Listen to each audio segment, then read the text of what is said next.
Parents మెచ్చిన university Sankalchand Patel university, Gujarat. Welcome to iDream media. So జనరల్గా మనం వింటూ ఉంటాం కదా, మూత్రపిండాలు అనేవి పాడైపోయేదాకా తెలియలేదు, చివరి స్టేజ్లో తెలిసింది అని. సో ఎందుకు ఇలా జరుగుతుంది? మూత్రపిండాల సమస్య ఉందని మనం ముందుగా ఎలా తెలుసుకోవచ్చు? ఎలాంటి లక్షణాలు కనిపిస్తాయి?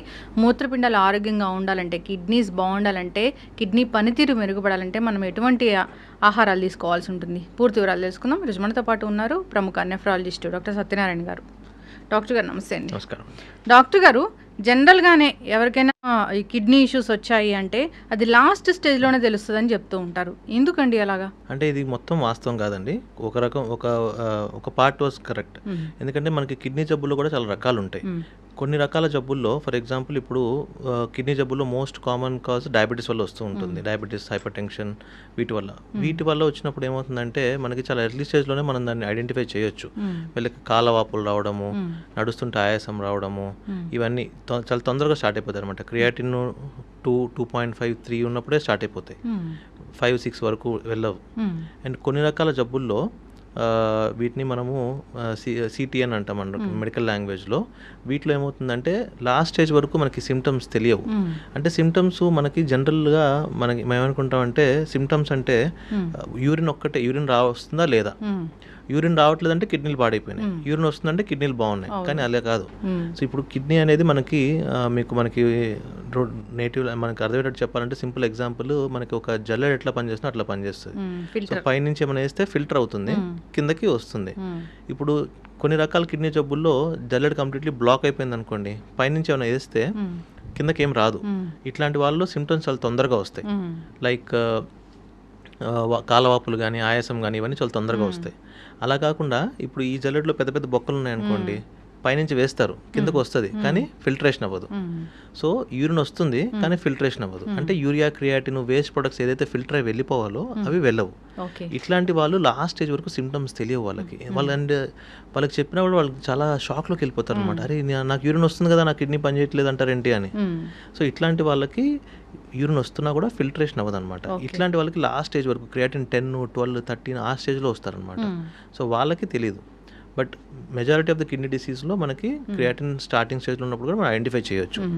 దీనికంటే బెస్ట్ థింగ్ ఏంటి అంటే మనకి ఎవరైతే హై రిస్క్ పాపులేషన్ ఉంటారో, ఫర్ ఎగ్జాంపుల్ ఇప్పుడు మనకి కిడ్నీ జబ్బులు ఎవరిలో ఎక్కువ చూస్తాము, షుగర్ పేషెంట్స్కి, బీపీ ఉన్న పేషెంట్స్కి, లేదంటే family history of kidney disease, అంటే వంశపారంపర్యంగా కొన్ని కిడ్నీ జబ్బులు ఉంటాయి. ఫర్ ఎగ్జాంపుల్ సిస్ట్, ఏడీపీకేడి అంటాం, సిస్ట్లు ఉంటాయి కొంతమందికి జెనెటిక్గా స్టోన్స్ వస్తూ ఉంటాయి. ఇట్లాంటి వాళ్ళల్లో రెగ్యులర్గా చెకప్ చేసుకోవాలి. ఎంత ఫ్రీక్వెంట్గా అనేది మనము కిడ్నీ కండిషన్ బట్టి ఉంటుందన్నమాట. ఫర్ ఎగ్జాంపుల్ మీకు ఓన్లీ షుగర్ ఉంది, బీపీ ఉంది, వేరే అంటే కిడ్నీ ఇంకా ఎఫెక్ట్ అవ్వలేదు, అట్లాంటి వాళ్ళు సంవత్సరానికి ఒకసారి urine test, creatine test, eye checkup, heart checkup చేసుకోమని చెప్తాం. ఒకసారి ఆల్రెడీ కిడ్నీలో యూరిన్లో ప్రోటీన్ వచ్చేస్తుంది, క్రియాటిన్ కొంచెం పెరగడం మొదలుపెట్టింది, ఫ్రీక్వెన్సీ కొంచెం పెరుగుతుంది అనమాట. సో ఇట్లా కండిషన్ని బట్టి, స్టేజ్ని బట్టి ఫ్రీక్వెన్సీ అనేది మారుతూ ఉంటుంది. ఓకే. అయితే డాక్టర్ గారు, కిడ్నీలు మంచిగా పనిచేస్తున్నాయి అంటే యూరిన్ ఎన్నిసార్లు వస్తుంది వాళ్ళకి? అంటే అలా చెప్పడం కష్టం. ఇప్పుడు ఫర్ ఎగ్జాంపుల్ మనం ఇప్పుడు ఏసీ రూమ్లో కూర్చొని ఉన్నాము, మనం రోజు మొత్తం ఎంత వాటర్ తాగుతాము? Hardly 1.5 litre. ఎందుకంటే మనకి అంతగా దాహం వేయదు, ఎందుకంటే మనకి టెంపరేచర్ కంట్రోల్డ్ కండిషన్లో ఉన్నాం కాబట్టి మనం 1.5-2 లీటర్స్ తాగేసరికి ఎక్కువైపోతుంది, మనకి ఫ్రీక్వెన్సీ కొంచెం తక్కువ ఉంటుంది. అలా కాదు, కొంతమంది బయట ఉంటారు, వాళ్ళు 3 లీటర్స్ 4 లీటర్స్ తాగుతారు, వాళ్ళకి ఫ్రీక్వెన్సీ ఎక్కువ ఉంటుంది. చలికాలంలో యూరిన్ ఫ్రీక్వెన్సీ పెరుగుతుంది, ఎండాకాలంలో తగ్గుతుంది. So it's all body mechanism. But generally మనం తీసుకునే ఇన్పుట్ని బట్టి అవుట్పుట్ ఉంటుంది, అంతేగాని ఖచ్చితంగా ఎన్నిసార్లు వెళ్ళాలి అనే ఉండదు. ఓకే. ఇప్పుడు యూరిన్లో ప్రోటీన్ లీక్ అవుతుంది, యూరిన్లో నొరగ వస్తుంది, అప్పుడు మనం తెలుసుకోవచ్చు అట్లా చెప్తుంటారు కదా, ర్యాండమ్ సిమ్టమ్స్, ఇట్లా నురగ రావడము, కలరు, దీన్ని బట్టి కూడా మనము కిడ్నీల పనితీరు బాగాలేదని తెలుసుకోవచ్చు. సో బేసికలీ ఇప్పుడు 2 థింగ్స్, ఒకటి యూరిన్లో నొరగ వస్తుందా అని, 2 urine colour. Okay, so first colour గురించి మాట్లాడుకుందాము. యూరిన్ కలర్ని బట్టి మీ కిడ్నీ ఎట్లా పనిచేస్తుందో తెలుసుకోవచ్చు అంటే to some extent it is we can find out. ఎట్లా, ఫర్ ఎగ్జాంపుల్ ఇప్పుడు మీరు నీళ్ళు బాగా తాగారనుకోండి, కిడ్నీ బాగా పనిచేస్తుంది అనుకోండి, యూరిన్ కలర్ ఎలా ఉంటుంది? మామూలుగా మనం వాటర్ తాగినప్పుడు వైట్ కలర్లో ఉంటుంది. కొంచెం తక్కువ తాగారు, నార్మల్గా తీసుకున్నారు, మరీ ఎక్కువ తీసుకోలేదు, అప్పుడు పేల్ ఎల్లోగా వస్తుంది. బాగా తక్కువ తీసుకున్నారు, అంటే డిహైడ్రేషన్ అయింది, వామిటింగ్స్ కానీ లూజ్ మోషన్స్ కానీ, అంటే ఎండలో తిరిగాము ఇట్లాంటప్పుడు ఎల్లో బాగా డిహైడ్రేట్ అయిపోయారు, అసలు వాటర్ తీసుకోలేదు, అప్పుడు డార్క్ ఎల్లో రెడ్ కలర్లో కూడా వస్తుంది అనమాట. సో మీకు వచ్చే యూరిన్ని బట్టి మీరు ఈ కిడ్నీ మీ హైడ్రేషన్ స్టేటస్ చెప్పొచ్చు, కిడ్నీ బాగా పనిచేస్తుందో చెప్పొచ్చు. ఎట్లా పనిచేయచ్చు, ఇప్పుడు ఫర్ ఎగ్జాంపుల్ మీరు వాటర్ ఎక్కువ తీసుకోలేదు కానీ యూరిన్ కలర్ మారలేదు అంటే కిడ్నీ ఏం చేయాలి, ఇప్పుడు వాటర్ తక్కువ తీసుకున్నప్పుడు kidney should retain water. Kidney water retain చేసుకున్నప్పుడు యూరిన్ కలర్ డార్క్ బ్రౌన్ అట్లా వస్తుంది అనమాట. కానీ మీరు వాటర్ తీసుకున్నారు డిహైడ్రేషన్ స్టేట్లో కానీ కలర్ మారట్లేదు అంటే కిడ్నీకి కాన్సన్ట్రేషన్ చేసే కెపాసిటీ పోయిందని అర్థం, అంటే కిడ్నీ ఫంక్షన్ ఎఫెక్ట్ అయిందని అర్థం.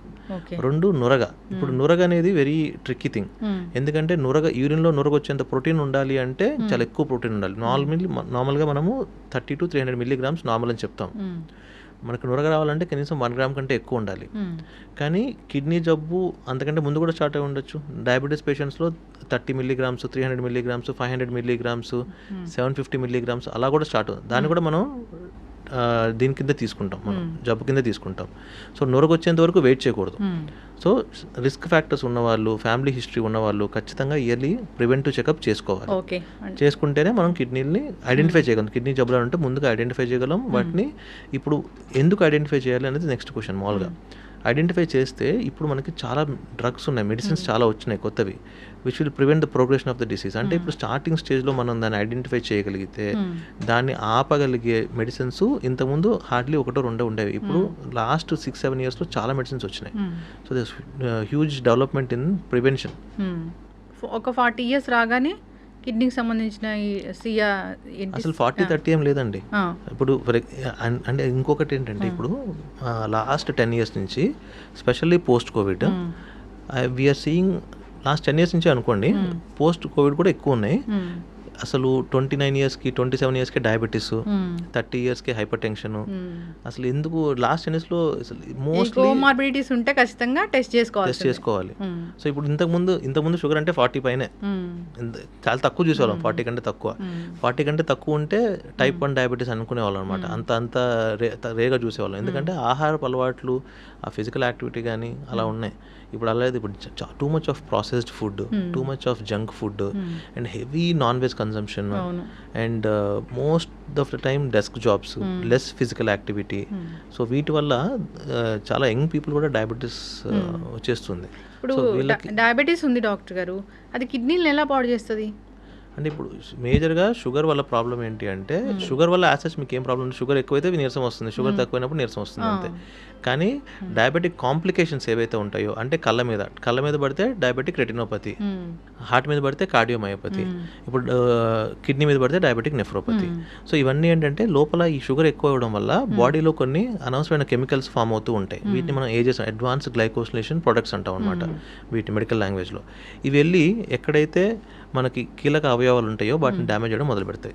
సో అట్లా మనకి కళ్ళు కానీ, నరాలు కానీ, హార్ట్ కానీ, కిడ్నీ కానీ అలాగే ఎఫెక్ట్ అవుతాయి. ఓకే, అందుకే డయాబెటీస్ ఉన్న వాళ్ళు ఎక్కువ సార్లు యూరిన్ వెళ్తూ ఉంటారని చెప్తూ ఉంటారు. అది అన్కంట్రోల్డ్ షుగర్ ఉంటే వెళ్తారు, దట్ ఈస్ నథింగ్, అంటే దీనికి సంబంధం లేదు. మళ్ళీ షుగర్ ఎక్కువ ఉంటే యూరిన్ ఎక్కువ వస్తుంది అనమాట. మళ్ళీ క్రియాటిన్ ఎక్కువ ఉన్నా కూడా యూరిన్ కొంచెం ఎక్కువ వస్తూ ఉంటుంది. యూరియా క్రియాటిన్ ఎక్కువ ఉన్నప్పుడు కొంచెం యూరిన్ ఎక్కువ వస్తూ ఉంటుంది. ఇప్పుడు ఈ క్రియాటిన్ అనేది చాలా పెద్ద సమస్య, ఎక్కువగా చెప్తూ ఉంటారు, టెస్ట్ కూడా చేయించుకోవాలని చెప్తూ ఉంటారు. ఇది ఎందుకు పెరుగుతుంది, అది పెరిగిందని మనకి ఎలాంటి లక్షణాలు తెలుపుతాయి? ఒకటి, ఫస్ట్ క్రియాటిన్ అంటే మనం అర్థం చేసుకోవాల్సిందంటే మన కిడ్నీ ఫంక్షన్ని మనము ఎలా చూస్తామంటే బ్లడ్ టెస్ట్లో క్రియాటిన్, యూరియా వీటితో మనం మెజర్ చేస్తాము. ఓకే, ఈ రెండే ఎందుకు చేస్తామంటే ఈ రెండు కొంచెం స్టేబుల్గా ఉంటాయి. కానీ ఇవి అసలు what is creatine, what is urea అంటే మన బాడీలో ఇప్పుడు మనం ప్రోటీన్ కానీ తీసుకున్నాం అనుకోండి, అంటే ఫుడ్ తీసుకున్నాము, ఇప్పుడు ఫుడ్ మెటబాలిజం అయినప్పుడు వేస్ట్ ప్రొడక్ట్స్ రిలీజ్ అవుతాయి. ఈ వేస్ట్ ప్రొడక్ట్స్ అనేవి చాలా రకాలు ఉంటాయి. దాంట్లో కొన్ని మనం ఐడెంటిఫై చేసి వాటిని మనం కిడ్నీ పనిచేస్తున్న లేదని చూసుకోవడానికి మనం సర్గేట్ మార్కర్స్గా తీసుకున్నాం అనమాట. అవే యూరియా, క్రియాటిన్. ఓకే, సో ఈ యూరియా క్రియాటిన్ ఎక్కువ అవుతుంది అంటే కిడ్నీ ఫంక్షన్ తక్కువ అవుతుంది అని అర్థం. సో ఇట్స్ డైరెక్ట్లీ ఈ యూరియా క్రియాటిన్ అనేది కిడ్నీ ఎలా పనిచేస్తుందో చెప్పే 2 మార్కర్స్. సో ఈ మనకి క్రియాటిన్ పెరుగుతుంది, యూరియా పెరుగుతుంది అంటే స్లోగా మీ కిడ్నీ ఫంక్షన్ డిక్లైన్ అవుతుంది. సో దానికి ఏమంటే మనం ఐడెంటిఫై చేసుకొని డాక్టర్ కన్సల్టేషన్ తీసుకొని కారణం చూసుకోవాలి. ఓకే, అయితే ఇప్పుడు క్రియాటిన్ అనేది పెరిగితే కనుక జాయింట్ పెయిన్స్ అనేది వస్తాయా? యూరిక్ యాసిడ్ పెరిగితే జాయింట్ పెయిన్స్ వస్తాయి. సో యూరిక్ యాసిడ్ కూడా ఒక రకంగా కిడ్నీకి రిలేషన్ ఉంటుందన్నమాట. సో మేజర్ జాయింట్ పెయిన్స్ మనకి కాళ్ళల్లో, మడిమల్లో, బొటన వేలుకి వాటికి వచ్చే పెయిన్స్ని గౌట్ అటాక్స్ అంటాం అనమాట. ఈ గౌట్ అటాక్స్ అనేది యూరిక్ యాసిడ్ ఎక్కువ అవడం వల్ల వస్తుంది. ఇది మేజర్గా మనం చూసేది ఏంటి అంటే ఎవరిలో చూస్తామంటే ఈ సెడెంటరీ వర్కర్స్ ఉంటారు, mostly software professionals, IT professionals ఉంటారు. ఫిజికల్ యాక్టివిటీ ఉండదు, డెస్క్ జాబ్ ఉంటుంది, మోస్ట్లీ ప్రాసెస్ ఫుడ్ తీసుకోవడము, ఈ ఫాస్ట్ ఫుడ్స్ తీసుకోవడం, వీళ్ళల్లో ఎక్కువ చూస్తాం. Too much non veg consumption ఇప్పుడు ఒక ట్రెండ్ అయిపోయింది అనమాట.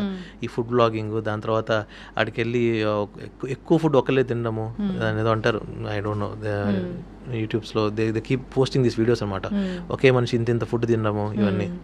అవును, ఎస్, ఖచ్చితంగా ఎఫెక్ట్ అనేది ఉంటుంది దానివల్ల. అయితే డాక్టర్ గారు, ఇప్పుడు బీపీ ఉంది, బీపీ ఎంత పెరిగితే కిడ్నీలు పాడవుతాయి? అలా చెప్పలేము, అంటే స్పెసిఫిక్గా ఒక నెంబర్ అని చెప్పలేము. అయితే మన ఏజ్కి తగ్గట్టు టార్గెట్ ఇస్తూ ఉంటాం అనమాట. ఫర్ ఎగ్జాంపుల్ ఇప్పుడు ఒక 20 years 25 years ఉన్న వ్యక్తికి 50 years 60 years ఉన్న వ్యక్తికి ఒకటే బీపీ మెయింటైన్ చేయాలంటే కాదు. సో మనకి 120/80 కాదు 120/80, నాకే 120/80 పడి ఉండదు ఒకసారి. నా బేస్ లైన్ బ్లడ్ ప్రెషర్ 110/70. నాకు అంతకంటే ఎక్కువ ఉండదు. అవునా? BP what is blood pressure? Blood pressure అంటే బాడీలోని అవయవాలకి ఎంత ప్రెషర్ ఉంటే బ్లడ్ సప్లై కరెక్ట్గా ఉంటుందో దాన్ని బ్లడ్ ప్రెషర్ అంటాం, అంతే. It will be generated by heart and మనకి బ్లడ్ సప్లై చేసే నరాలు వాటిని మెయింటైన్ చేస్తూ ఉంటాయి. ఇప్పుడు నా బాడీలో 110/70 ఉన్నప్పుడు నా బాడీకి అన్నిటికీ అవయవాలు బాగుంటుంది అనుకున్నాను, అంతకు మించి పెంచదు బీపీ. 120 నార్మల్ కదా, 120కి వెళ్ళదు బీపీ. నాకు 110 ఉంటుంది. నాకు ఇప్పుడు 106 107 110 ఉంటుంది నాకు. అట్లా ఆడవాళ్ళు కొంచెం తక్కువగానే ఉంటుంది ఎప్పుడు. అందరికీ 120 ఉండాలని ఏం లేదు. తక్కువ వాళ్ళందరూ నాకు లో బీపీ ఉంది అనుకుంటారు, అలా లో బీపీ ఉండదు. లో బీపీ అంటే బీపీ తక్కువ ఉండి మీకు సిమ్టమ్స్ రావడం అంటే తల తిరగడం కానీ, గిడ్డినెస్ కానీ, ఇట్లాంటివి ఉంటే లో బీపీ ఉందని చెప్తాం. And for example elderly people ఉన్నారనుకోండి, 60 ఏళ్ళు 65 ఏళ్ళు వాళ్ళకి 120 టార్గెట్ చేయం మనం. 140 150 టార్గెట్, 140 టార్గెట్ చేస్తాం అనుకోండి. 140/90 కూడా నార్మల్ ఆ ఏజ్కి 60 years 65 years ఉంటే మనం లిటరేచర్ తీసుకున్న గైడ్ లైన్స్ తీసుకుంటే కనుక up to 140 is normal for them. అదే కిడ్నీ డిస్ఫంక్షన్ ఉంటే ఇంకొంచెం ఎక్కువ ఉన్నా కూడా మనం టాలరేట్ చేస్తాం. సో ఒక సెట్ ఆఫ్ ఫిగర్, ఒక అందరికీ ఒక జనరలైజ్ ఒక ఫిగర్ చెప్పకూడదు మనం. పేషెంట్ ఏజ్ అంతా, పేషెంట్కి కండిషన్స్ ఏమున్నాయి, డయాబెటీస్ ఉందా, హైపర్ టెన్షన్ ఉందా, కిడ్నీ ప్రాబ్లం ఉందా, చిన్న వయసు ఉన్న వాళ్ళ, పెద్ద వయసు ఉన్న వాళ్ళ, దీన్ని బట్టి బీపీ ఉంటుంది. Okay, yes. అయితే ఇప్పుడు ఈ టెస్ట్లన్నీ చేయించుకుంటే ఒక 25 లేదా కోమార్బిడిటీస్ ఉన్నాయి, అలాంటప్పుడు టెస్టులు చేయించుకుంటే ఏదైనా ఇబ్బంది ఉంటే ముందుగానే తెలుసుకోవచ్చు. మన కిడ్నీ ఫంక్షన్ బాగుందా లేదా జెనెటికల్గా కూడా ఉన్నా కానీ మనం ముందే టెస్టులు చేయించుకోవాల్సిన అవసరం ఉంటుంది. అయితే కిడ్నీలో స్టోన్స్ అని వింటూ ఉంటాం డాక్టర్ గారు. కిడ్నీలో స్టోన్స్ కూడా ఇప్పుడు వచ్చాయంటే వెంటనే తెలియదు, అవి కూడా ఎప్పటికో తెలుస్తాయి అని అంటూ ఉంటారు. కొన్ని అయితే యూరిన్ త్రూ వెళ్ళిపోతాయి అంటారు. కిడ్నీ స్టోన్స్ అనేది ఒక చాలా పెద్ద సబ్జెక్టే అయిపోయింది. కిడ్నీలో స్టోన్స్ అనేవి ఎందుకు ఫామ్ అవుతాయి, ఎవరిలో ఫామ్ అవుతాయి, ఏజ్లో ఫామ్ అవుతాయి, ఇవి యూరిన్ నుంచే బయటికి వెళ్ళిపోతాయా, సర్జరీ వరకు వెళ్ళాల్సిన అవసరం ఉంటుందా? పూర్తి వివరాలు. సో ఇప్పుడు కిడ్నీ స్టోన్స్ అనేది మనకి 2 రకాలుగా చెప్తామండి. ఒకటి అబ్స్ట్రక్టివ్ స్టోన్స్, నాన్ అబ్స్ట్రక్టివ్, అంటే అడ్డం పడే స్టోన్స్, అడ్డం పడని స్టోన్స్. ఇప్పుడు కిడ్నీ ఉంటుంది, కిడ్నీ నుంచి కింద బ్లాడర్కి ఒక పైప్ ఉంటుంది, యూరెటర్ అని. సో ఈ కిడ్నీ లోపల స్టోన్ ఉందనుకోండి, అవి నాన్ అబ్స్ట్రక్టివ్ స్టోన్స్, అంటే అడ్డం పడని స్టోన్స్. వీటి వల్ల ఈ పెద్దగా మనకు ప్రాబ్లం ఉండదు. సైజ్ పెరిగినప్పుడు పెయిన్ వస్తుంది అంతే. ఆ పెయిన్ వచ్చినప్పుడు మనం దాన్ని తీపిచ్చేసుకోవాలి. పెయిన్ అంటే బ్యాక్ పెయిన్ వస్తుంది, వీపులో వస్తుంది పెయిన్. 2, ఈ కిడ్నీ నుంచి కింద బ్లాడర్కు ఉన్న యూరెటర్ మధ్యలో స్టోన్ వచ్చి అడ్డమడింది అనుకోండి, అబ్స్ట్రక్టివ్ స్టోన్. ఇది చాలా ఎమర్జెన్సీ అనమాట. సివియర్ పెయిన్ వచ్చింది, స్టోన్ వచ్చి సివియర్ పెయిన్ వచ్చింది అంటూ ఉంటారు. ఇవన్నీ అబ్స్ట్రక్టివ్ స్టోన్స్, అంటే అడ్డం పడే స్టోన్స్ అనమాట. సో ఈ అడ్డం పడే స్టోన్స్ కూడా కొన్నిసార్లు పాస్ అవుతూ ఉంటాయి. అది ఆ స్టోన్ సైజుని బట్టి డిపెండ్ అయి ఉంటుంది అనమాట. మామూలుగా 5 mm కంటే తక్కువ స్టోన్స్ ఉంటే ఎక్కడున్నా యూరిన్లో పాస్ అయిపోయే అవకాశం ఎక్కువగా ఉంటుంది. జనరల్లీ సిటీ స్కాన్లో కానీ అల్ట్రాసౌండ్లో కానీ 5 mm కంటే పెద్ద స్టోన్స్ ఉంటే కనుక కింద పడే ఛాన్స్, స్టోన్ పడిపోయే ఛాన్స్ చాలా తక్కువగా ఉంటుంది. వాళ్ళకి మోస్ట్లీ సర్జికల్ ఇంటర్వెన్షన్ అవసరం పడే ఛాన్స్ కూడా ఉంటుంది అనమాట. కిడ్నీలో స్టోన్స్ ఉంటే ఏమైనా లక్షణాలు కనిపిస్తాయా? పెయిన్, యూరిన్లో బ్లడ్ రావడము, ఒక్కొక్కసారి యూరిన్లో మంట, ఇవన్నీ కిడ్నీలో స్టోన్స్ ఒక లక్షణాలు అవ్వచ్చు. యూరిన్లో మంట కూడా ఒక్కోసారి వస్తుంది. ఎందుకంటే స్టోన్ ఉంటే ఒకసారి స్టోన్స్లో కూడా చాలా రకాలు ఉంటాయి. మళ్ళీ దాంట్లో ఒక రకమైన స్టోన్ ఇన్ఫెక్టివ్ స్టోన్ అంటాం, స్ట్రోవైడ్ స్టోన్స్ అంటాం. సో ఇది ఇన్ఫెక్షన్, యూరిన్లో ఇన్ఫెక్షన్ వల్ల వస్తూ ఉంటుంది. వీళ్ళకి యూరిన్లో మంట, రికరెంట్గా యూరిన్ ఇన్ఫెక్షన్ రావడము, ఇవన్నీ ఉంటాయి వీళ్ళలో కూడా. కాల్షియం స్టోన్స్ ఉంటాయి, ఆక్సిలేట్ స్టోన్స్ ఉంటాయి, యూరిక్ యాసిడ్ స్టోన్స్ ఉంటాయి, ఇలా చాలా రకాల స్టోన్స్ ఉంటాయి అనమాట. కిడ్నీ బాగుందా లేదా అని ఏమైనా స్కాన్ అనేది ఉంటుందా తెలుసుకోవడానికి? స్కాన్ అవసరం లేదండి, జస్ట్ ఒక యూరిన్ టెస్ట్, మీ క్రియాటిన్ టెస్ట్ చూసుకోండి. స్కాన్ ఓన్లీ ఈ కిడ్నీలో కొంతమందికి ఇప్పుడు ఏడీపీకేడి అని ఒక జబ్బు ఉంది, వంశపారంపరంగా వస్తుంది అనమాట. అది వీళ్ళల్లో కిడ్నీలో బుడగలు వస్తూ ఉంటాయి. ఇట్లాంటి వాళ్ళకి స్కాన్ చేసి చూస్తూ ఉంటాం. అంతేగాని ఇప్పుడు మీకు ఏం ప్రాబ్లం లేదు, జనరల్లీ మీరు ఒక జస్ట్ వాంట్ టు నో నా కిడ్నీ ఎట్లా పనిచేస్తున్నాయి, బాగున్నాయా లేదా, నేను హెల్తీగా ఉన్నా లేదని తెలుసుకోవాలంటే ఒక యూరిన్ టెస్ట్, క్రియాటిన్ టెస్ట్ ఒకటి సరిపోతుంది. ఓకే. ఈ స్టోన్ ఫామ్ అయ్యేది అది కూడా జెనెటికల్ గానే ఫామ్ అవుతుందా, లేకపోతే వాళ్ళు వాటర్ తాగకపోతే? 90% of the stones are lifestyle dependent అండి.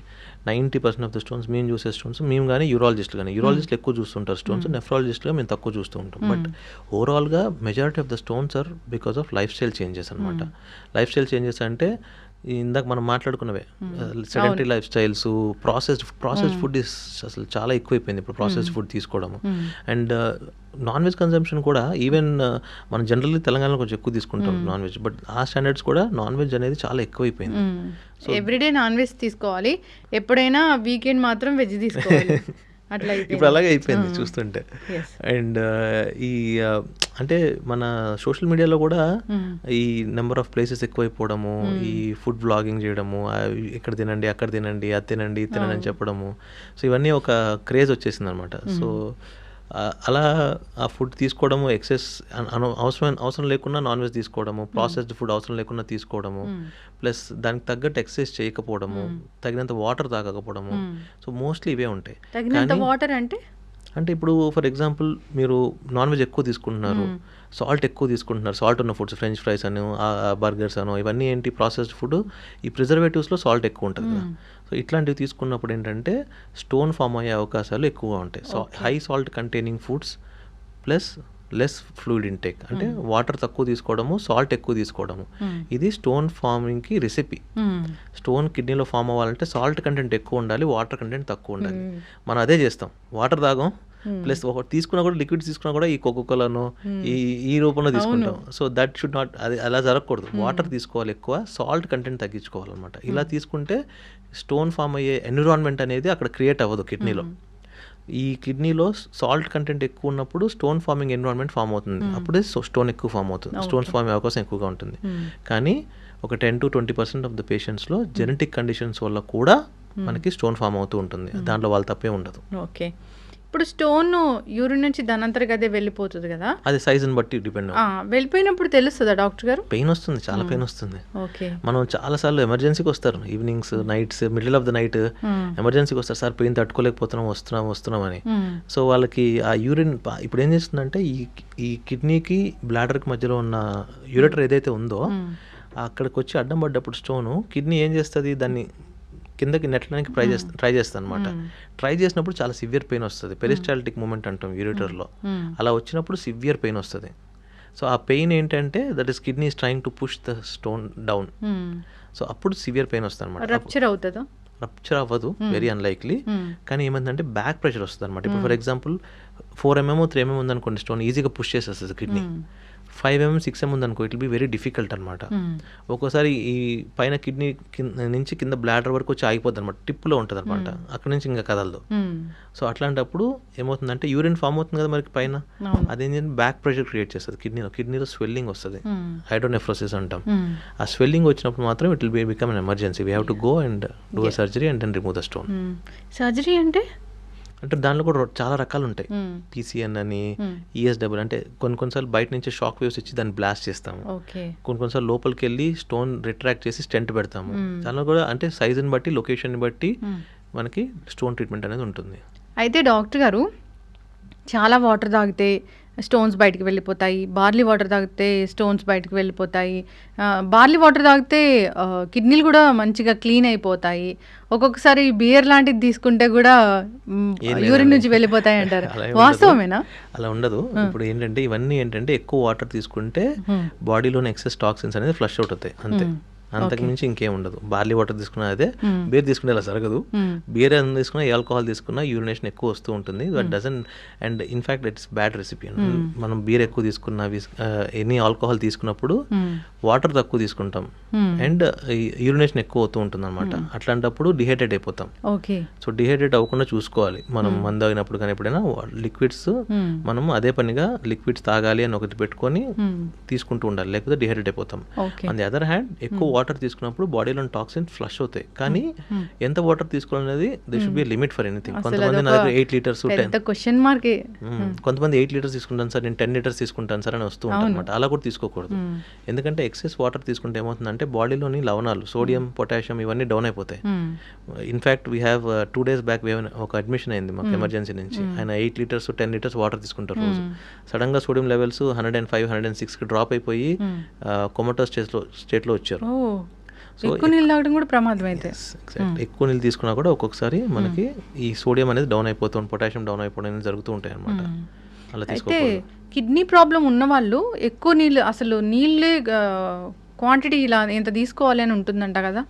అంటే ఫ్లూయిడ్ రెస్ట్రిక్షన్ ఉంటుంది. కిడ్నీ సమస్య ఉన్న వాళ్ళకి ఏంటంటే వాళ్ళ స్టేజ్ని బట్టి, క్రియాటిన్ బట్టి వాళ్ళకి ఇంతకంటే ఎక్కువ వాటర్ తీసుకోకూడదని చెప్తాం. ఎందుకంటే ఆ ఫిల్టరేషన్ కెపాసిటీ అనేది పోతుంది కిడ్నీకి. అప్పుడు ఏమవుతుందంటే ఈ ఎక్సెస్ వాటర్ అనేది మనకి వాపుల రూపంలో కనిపిస్తుంటుంది అనమాట. కాళ్ళలో వాపులు రావడము, ఆ తర్వాత లంగ్స్లోకి వాటర్ రావడము, ఆయాసం రావడం, ఫ్లాట్గా పడుకోలేకపోవడము. సో ఇవన్నీ ఏంటంటే excess water, kidney patients excess water తీసుకుంటే వచ్చే ప్రాబ్లమ్స్.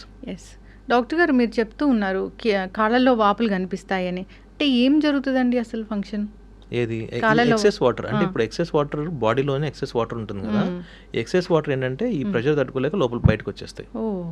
అవి same thing will happen in the lungs. First water కాళ్ళలో స్టార్ట్ అయినప్పుడు లంగ్స్లో కూడా వస్తుంది అనమాట. అప్పుడు లంగ్స్ ఎక్స్పాండ్ అవ్వడానికి ఉండదు. సో వీళ్ళకి ఆయాసం రావడము, ఫ్లాట్గా పడుకోలేకపోవడము, ఇవన్నీ ఎక్సెస్ వాటర్ తీసుకోవడం వల్ల దీన్ని మనం ఇప్పుడు లంగ్స్లో ఉంటే పల్మనరీ ఎడిమా అంటాము, కాళ్ళలో ఉంటే పీడల్ ఎడిమా అంటాం అట్లా. సో ఇవన్నీ ఏంటంటే ఎక్సెస్ వాటర్ కిడ్నీ ఫంక్షనింగ్ సరిగ్గా లేనప్పుడు ఆ వాటర్ అనేది మనం కిడ్నీ బయటికి పంపించలేదు. అప్పుడు ఆ బాడీలో ఎక్కడ డిసిపేట్ అవ్వాలి అక్కడ డిసిపేట్ అవుతూ ఉంటుంది అనమాట. ఎక్కడ ఫ్రీ స్పేస్ ఉంటే అక్కడ ఫ్రీ స్పేస్ వెళ్ళిపోతూ ఉంటుంది. బీపీ ఎక్కువగా ఉన్న వాళ్ళలో కూడా అన్కంట్రోల్ బీపీ ఉంటే కాళ్ళు వాపులు వస్తాయి అన్నప్పుడు వాళ్ళకు కూడా కిడ్నీ చెకప్ అనేది చేస్తూ ఉంటారు. చేయాలండి. కాళ్ళ వాపులు వస్తున్నాయంటే ఖచ్చితంగా ఒకసారి కిడ్నీ చెకప్ చేసుకోవడము, యూరిన్ టెస్ట్ చేసుకోవడము, యూరిన్లో ప్రోటీన్ లీక్ అవుతుందా, కిడ్నీ ఫంక్షన్ బాగుందా లేదా, లేదంటే కాళ్ళ వాపులకు వేరే కారణాలు కూడా ఉంటాయి. ఇప్పుడు లివర్ ప్రాబ్లం ఉన్నా కూడా కొన్నిసార్లు కాళ్ళ వాపులు వస్తూ ఉంటుంది, హార్ట్ ప్రాబ్లం కూడా కాళ్ళ వాపులు వస్తూ ఉంటాయి. ఇవన్నీ రెగ్యులర్ అంటే అప్పుడు జనరల్ హెల్త్ చెకప్ చేసుకోవాలి మనం. చేసుకుంటే ఏదైనా ఇష్యూ ఉంటే బయటపడుతూ ఉంటుంది. బట్ కిడ్నీ పరంగా అయితే ఒక యూరిన్ టెస్ట్, క్రియాటిన్ అవన్నీ చేసుకుని దీంట్లో ఏమైనా ప్రాబ్లం ఉంటే ఫర్దర్గా టెస్టులు చేసుకోవచ్చు. ఓకే. అయితే డాక్టర్ గారు ఇప్పుడు కిడ్నీ పనితీరు బాగానే ఉంది, అంతా బాగానే ఉంది, కొన్నాళ్ళకి డయాలసిస్ చేయాలని చెప్తూ ఉంటారు. అంటే డయాలసిస్ స్టేజ్ వరకు మనకి ఎందుకు లక్షణాలు తెలియవు? తెలుస్తాయండి, చాలా మందిలో తెలుస్తాయి. ఇప్పుడు మనకి ఒక 100 మంది కిడ్నీ పేషెంట్స్ ఉంటే దాంట్లో 40-50% మందికి మనం ముందే ఐడెంటిఫై చేసి వాళ్ళకి మెడికేషన్ మీద పెట్టి ఆ డిసీజ్ ప్రోగ్రెషన్ ఏదైతే ఉంటుందో దాన్ని స్లో చేయగలం. కానీ కొంతమంది ఏంటంటే చెకప్ చేయించుకోరు, వాళ్ళు లాస్ట్ స్టేజ్లో డయాలసిస్ స్టేజ్లో మన దగ్గరకు వస్తారనమాట. అట్లాంటి వాళ్ళకి మనం చేయగలిగింది ఏం లేదు. ఓకే. డయాలసిస్ చేయడం అంటే అసలు ఆ ప్రాసెస్ మొత్తం ఎలా ఉంటుంది? అంటే ఇప్పుడు మన kidney dialysis nothing but kidney చేసే పనిని మనం బయట ఆర్టిఫిషియల్గా చేస్తున్నాం అంతే, అంతకుమించి ఏం లేదు. సో సేమ్ థింగ్, కిడ్నీ ఏ పని చేస్తుందో దా పనిని మనం బయట నుంచి చేస్తాం అనమాట. కాకపోతే మన కిడ్నీ అనేది 24/7 పనిచేస్తూనే ఉంటుంది. డయాలసిస్ అనేది అంత మిషన్కి మనం కనెక్ట్ చేసి పెట్టలేం కదా. దానికోసం ఏం చేస్తామంటే వారానికి 3 సార్లు, వారానికి 2 సార్లు అలా పిలుస్తూ ఉంటాం అనమాట. పిలిచి ఆ 4 hours ఒక డయాలసిస్ సెషన్ చేసి మళ్ళీ పంపిస్తాం అనమాట. ఈ 4 hours ఈ బాడీలోని డయాలసిస్ చేసినప్పుడు యూరియా క్రియాటిన్ తగ్గడము, యాసిడ్ లెవెల్స్ పెరుగుతాయి అవి తగ్గడము, ఈ potassium levels, sodium levels stabilise అవ్వడము, ఎక్సెస్ వాటర్ తీయడము, ఇవన్నీ చేస్తూ ఉంటాం. ఓకే. ఎక్సెస్ వాటర్ తీయడం అంటే బాడీలో ఉన్న బ్లడ్లో ఉన్న ఎక్సెస్ వాటర్ మనం డయాలసిస్ నుంచి తీసేస్తాం అనమాట. ఓకే. అందుకే ముఖం ఉబ్బుగా, కాళ్ళ వాపులు, ముఖం వాపు రావడం ఇవన్నీ ఏంటంటే ఎక్సెస్ వాటర్ ఉండడం వల్ల. మనం డయాలసిస్ చేసి వాటర్ తీసేస్తే అన్ని తగ్గుతాయి చిన్నగా. ఎప్పుడు కూడా చెప్తూ ఉంటారు కళ్ళ చుట్టూ ఉబ్బులు కనిపిస్తూ ఉంటే కిడ్నీ ప్రాబ్లం ఉందేమో చెక్ చేయించుకోండి అని. ఎస్, అలా వాటర్ అంతా అక్కడ స్టోర్ అయిపోతుంది. ఎస్. అయితే ఎక్కువగా కిడ్నీలు పాడు చేసే వాటిలో మనం ఎక్కువగా తీసుకునే నీళ్ళు ఒకటి, ఉప్పు ఎక్కువగా తీసుకోవడం, తక్కువ నీళ్ళు తీసుకోవడం, ఇలాంటివి కూడా మన కిడ్నీలు పాడు చేయడానికి మన లైఫ్ స్టైల్ ఇవన్నీ కూడా కారణాలు అవుతాయి. అయితే మరి కిడ్నీ ట్రాన్స్ప్లాంట్ వరకు ఎప్పుడు వెళ్తారు? అంటే ఇప్పుడు ఒక్కసారి ఈ కిడ్నీ డిసీజ్ ఏదైతే పెరిగి చివరి లాస్ట్ స్టేజ్ డయాలసిస్ స్టేజ్ వచ్చినప్పుడు ఈ డయాలసిస్ అనేది మనకి ఇంతకుముందు చాలా బెటర్గా ఉంది. కానీ ఏంటంటే మనిషికి ఇప్పుడు ఒక మనిషి వారానికి 3 సార్లు డయాలసిస్ చేసుకోవాలనుకోండి, వారానికి 3 రోజులు మనకు హాస్పిటల్కి రావాలి. వచ్చి 4 hours డయాలసిస్ చేయించుకొని ఇంటికి వెళ్ళి డయాలసిస్ అయిపోతే ఎంతో కొంత నీరసంగా ఉంటారు, ఆ రోజు అంతా పోతుంది. అంటే వారానికి 3 రోజులు ప్రొడక్టివ్ డేస్ పోతాయి. సో ప్లస్ చాలామంది మనకి మనం డయాలసిస్ యూనిట్లో చూసుకుంటే కనుక మనకి 6 years పిల్లాడి దగ్గర నుంచి 65 years ముసలి వరకు డయాలసిస్ చేయించుకుంటూ ఉంటారు. మెజారిటీ ప్రాబ్లం ఎక్కడ వస్తుందంటే మనకి ఫ్యామిలీలో బ్రెడ్ విన్నర్స్ ఎవరైతే ఉంటారో, ఫర్ ఎగ్జాంపుల్ మంచిగా జాబ్ చేసుకొని ఫ్యామిలీకి తనే ఆధారం అనుకున్న మనిషికి సడన్గా కిడ్నీలు పాడైపోయినా డయాలసిస్ చేయాలి అంటే హిల్ గెట్ డిప్రెస్డ్. చిన్న పిల్లల్లో కూడా కిడ్నీ ప్రాబ్లమ్స్ వస్తాయి. ఓకే. సో ఇలాంటి వాళ్ళకి ఏంటంటే వారానికి 3 సార్లు డయాలసిస్ చేయించుకోలేరు, ప్లస్ క్వాలిటీ ఆఫ్ లైఫ్ అనేది కొంచెం ఇబ్బందిగా ఉంటుంది. కాబట్టి వీళ్ళకి ట్రాన్స్ప్లాంట్ ఆఫర్ చేస్తాం మనం. సో ట్రాన్స్ప్లాంట్లో ఏమవుతుందంటే ఈ కిడ్నీ పెట్టిన తర్వాత ఈ కొత్త కిడ్నీ ఫంక్షన్ చేయడం మొదలుపెట్టినప్పుడు you can go back to your normal life. 100% normal అని చెప్పలేము, ఎంతో కొంత రెస్ట్రిక్షన్స్ ఉంటూనే ఉంటాయి. మాస్క్ పెట్టుకోవడము, క్రౌడెడ్ ప్లేస్కి వెళ్ళకుండా ఉండడము, కొంచెం అన్హైజీనిక్గా ఉండకపోవడం, ఇవన్నీ ఏంటంటే ఇన్ఫెక్షన్స్ ఎక్కువ ఛాన్స్ ఉంటాయి ట్రాన్స్ప్లాంట్ పేషెంట్స్కి. 2 కిడ్నీలు పాడైపోతేనే కిడ్నీ ట్రాన్స్ప్లాంట్కి వెళ్తారు కదా. ఒక కిడ్నీలు పాడైపోవడం అంటే 2 పాడైపోవడమే. ఒక కిడ్నీ పాడైపోతే ఏం మీకు సిమ్టమ్స్ తెలియవు. మీకు 2 కిడ్నీలు ఉండి ఒక కిడ్నీ 100% పాడైపోయినా ఇంకో కిడ్నీ బాగుంటే మీకు సిమ్టమ్స్ తెలియవు, క్రియేటిన్ పెరగదు, అన్ని కంట్రోల్లోనే ఉంటాయి. It will try to compensate. Okay. Kidney transplant అంటే ఆ కిడ్నీలు 2 తీసేసి ఇంకో కిడ్నీ పెట్టడం? కిడ్నీలు అక్కడే ఉంటాయి. ఓకే. పాత కిడ్నీలు మనం టచ్ చేయం, కొత్త కిడ్నీని తీసుకొచ్చి ఇక్కడ కానీ పెడతాం. ఓకే. దాని పని అది చేస్తుంది అంతే. అయితే ఇన్నేళ్ళ ఎక్స్పీరియన్స్ కదా డాక్టర్ గారు, ఏదైనా ఒక క్రిటికల్ కేసు వచ్చింది ఇట్లా ట్రీట్ చేశాను అనేది ఏమైనా ఉందా? అంటే ప్రతి కేసు ట్రాన్స్ప్లాంట్కి వెళ్ళి ప్రతి కేసు అలాగే ఉంటుందండి మనకి. ఎందుకంటే transplant is like giving a new life to the patient. For example ఇప్పుడు మేము ఒక 1-2 weeks బ్యాక్ ఒక చిన్న బాబుకి 16 years బాబుకి, స్కూల్ గోయింగ్ బాబు, బాగా నీరసపడిపోయాడు, ఏం లేదు, ఏం టెస్టులు చేయించలేదు కానీ బట్ నీరసం అవుతున్నాడు, తినట్లేదేమో అన్న ఉద్దేశంలో వాళ్ళ పేరెంట్స్ ఉన్నారు. ఎక్స్పెక్ట్ చేయరు కదా 16 years బాబు కిడ్నీ ప్రాబ్లం వస్తుందని. సో ఒకరోజు బాగా నీరసం అయిపోయి అసలు లెగలేని పరిస్థితిలో తీసుకొస్తే క్రియాటిన్ చూస్తే 12, డయాలసిస్ స్టేజ్కి వెళ్ళిపోయాడు, కిడ్నీలు 2 చిన్నగా అయిపోయినాయి, పాడైపోయినాయి. సో వాళ్ళ మదర్ ముందుకు వచ్చారు కిడ్నీ ట్రాన్స్ప్లాంటేషన్కి. సో ఈ ట్రాన్స్ప్లాంట్ అయిన తర్వాత is going back to school. ఇవన్నీ చూస్తే ఒక 6 months 1 year down the line when అంత చిన్న బాబు నార్మల్ లైఫ్ లీడ్ చేయడం చూస్తే యుల్ ఫీల్ వెరీ హ్యాపీ. ఇంకొక పేషెంట్, నాకు ఒక పేషెంట్ ఉన్నారు, అబ్బాయి అసలు చాలా డిప్రెషన్లోకి వెళ్ళిపోయి డయాలసిస్ మీద సూసైడ్ అటెంప్ట్ కూడా చేశాడు అబ్బాయి. సో ఆ అబ్బాయికి మనం జీవన్ దాన్ స్కీమ్లో కిడ్నీ వస్తే ట్రాన్స్ప్లాంట్ చేసాము. ట్రాన్స్ప్లాంట్ చేస్తే no he's in UK doing working for MNC. So ఇట్లాంటి పేషెంట్స్ ఎవరైతే అసలు జీవితం లైఫ్ మీద ఆశ చచ్చిపోయి డిప్రెస్ స్టేజ్లో ఉండి దాని తర్వాత coming out of that transplant చేయించుకొని ఇప్పుడు యూకేలో జాబ్ చేయడము, వెల్ సెటిల్డ్ లైఫ్, ఇట్లాంటి వాళ్ళని చూస్తే will feel very happy, normal life lead చేయొచ్చు. అంటే చిన్న పిల్లల్లో కిడ్నీ సమస్యలు అంటే వాళ్ళకి అంటే ఇప్పుడు ఏదైనా యూరిన్ ఇన్ఫెక్షన్ రావడము అట్లాంటి ఏమైనా ముందు లక్షణాలు కనిపిస్తాయా? అందరిలో కనిపించవు, కొందరిలో కనిపిస్తూ ఉంటాయి అనమాట. చిన్నపిల్లల్లో కిడ్నీ జబ్బులు అనేది ఒక సపరేట్ టాపిక్ అది. సో దీంట్లో కూడా చాలా కారణాలు ఉంటాయి అనమాట. కొంతమందికి ఈ అనామలీస్ ఉంటాయి, కంజనటల్ అనామలీస్ ఉంటాయి. కొంతమంది పుట్టడంతోనే ఒక కిడ్నీ కంప్లీట్గా లేకుండా పుడతారు. కొంతమందికి రిఫ్లెక్స్ డిసీజ్ ఉంటుంది, కొంతమందికి పోస్టీరిథ్రల్ వాల్ ఉంటాయి, ఇంకా చాలా చాలా రకాలు ఉంటాయి దీంట్లో జబ్బులు. So but that's a different topic all together. And దాన్ని డీల్ చేయడం కూడా we have a specialist called paediatric nephrologist. చిన్నపిల్లల్లో కిడ్నీ జబ్బులు చూడడానికి ఒక సెపరేట్ డాక్టర్ కూడా ఉంటారు. చిన్నపిల్లల్లో యూరిన్ ఇన్ఫెక్షన్ వస్తే సాధారణం అయితే కాదు అసలు.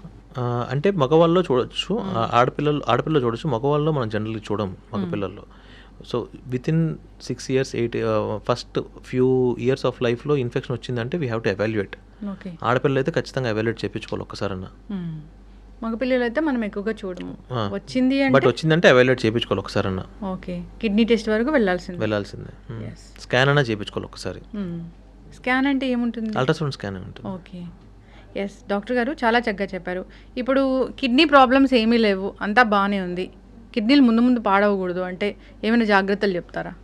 మనం ఇప్పటిదాకా మాట్లాడుకుందానండి, వాటర్ బాగా తాగండి, ఈ అన్నెసరీ ప్రాసెస్డ్ ఫుడ్, ఈ ఫాస్ట్ ఫుడ్స్ మీద జోలికి వెళ్ళకండి. తినండి, ఎప్పుడో ఒకసారి తినండి. అదే పనిగా రోజు తిని ఇంటికి వచ్చి వారానికి ఒకసారి ఇంట్లో తినడం కాకుండా రోజు ఇంట్లో తిని వారానికి ఒకసారి అది తినండి. అన్నెసరీ మీట్ కన్సంప్షన్ అది తగ్గించాలి. ప్రాసెస్డ్ ఫుడ్స్ మీట్ కన్సంప్షన్, మంచిగా వాటర్ తాగండి. తాగమన్నాను కదండి మరి 10 లీటర్లు 8 లీటర్లు తాగండి. ప్లస్ సాల్ట్ కంటెంట్ తగ్గించండి, ఈ మసాలా ఐటమ్స్ ఇవన్నీ తగ్గించి లైఫ్ స్టైల్ చేంజ్ చేసుకుంటే చాలా వరకు కిడ్నీ డిసీజ్ మనం కంట్రోల్ చేయొచ్చు. ఎస్, చక్కటి ఇన్ఫర్మేషన్ డాక్టర్. కిడ్నీస్ గురించి సిరీస్ అనేది కంటిన్యూ చేద్దాము, చాలా చాలా టాపిక్స్ ఉన్నాయి మాట్లాడుకోవడానికి. సో నెక్స్ట్ టైం మళ్ళీ కలుద్దాం doctor. Thank you so much. Sir, one life lesson what medicine has taught you. Whatever you can do without expecting.